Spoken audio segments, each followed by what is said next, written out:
back this time. As you exhale, walk your hands forward and fold over. Just laughing at me.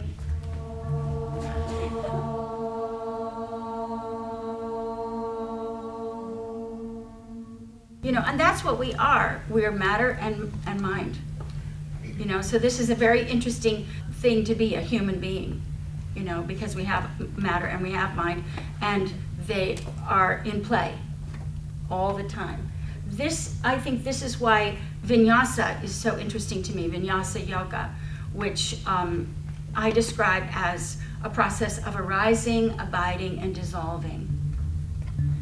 And so when we practice our yoga, it's not just about the pose, but it's about moving into the pose, experiencing it, and experiencing how we move out of it and how we come into the next pose. And we could say pose, or we could say moment, or we could say weekend, or we could say relationship. You know, it really applies to everything. Place your right hand on your ribs. Just feel your lovely ribs. And then turn this other hand over and place it at the back of the ribs. And see if you can have a sense of these two hands moving toward each other. A sense of gathering in here. And it's not going to be too tight because we still need to breathe. Om Yoga is the kind of yoga that I've been teaching for about 20 years, which is something that arose organically from my own practices. It's made up of 3 parts, and one part is vinyasa. Vinyasa means to place in a special way. So it's a flowing, movement-oriented kind of asana practice that has 3 elements: arising, abiding, and dissolving. And the dissolving of one thing is the arising of the next.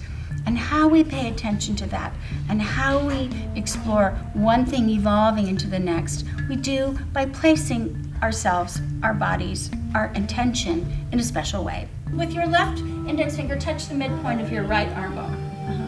Not your elbow, the midpoint of your upper arm bone. Yeah, and straighten your arm. The midpoint of your other upper arm bone. Straighten your arm. Bring those 2 midpoints toward each other. You can only go where you can go. Good. As you exhale, stand up on your right leg, lift your left leg. Hands on your hips. Inhale, Utkatasana. Right leg comes up. The second aspect is alignment. Alignment really means organizing our skin and our muscles and our bones physically, but we also think about alignment as your aspiration and your action. And are they in alignment? Or perhaps there's an even bigger sense of alignment, which is what we often experience when we come to yoga and you kind of feel like at the beginning, and at the end, you feel kind of integrated, feel organized, feel in alignment with yourself, feel in alignment with your world.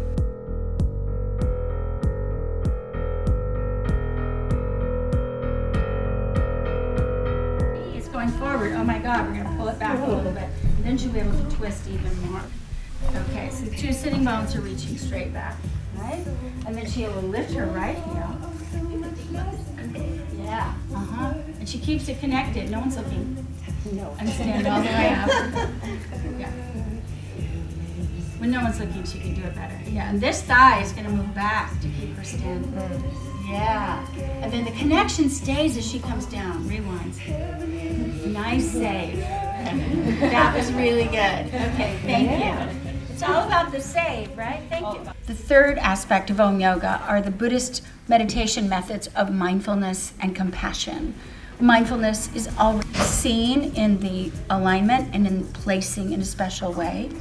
But we approach all of this with a ground of fundamental friendliness. That's exactly what happens in meditation. Do you see what happened? She was there and then she went away. No problem. You just come back. That's the practice, coming back. Doesn't mean you have to be perfect. It means you remember and you come back. Beautiful. Utkatasana. And so that fundamental friendliness is really the compassion. We start by practicing that towards ourselves as a way to extend that to others. And that package is Om Yoga. Good.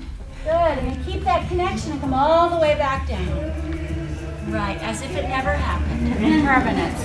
Come back to the center and over to the other side. Okay, take a little minute to get organized. Check out your knees. Mm-hmm.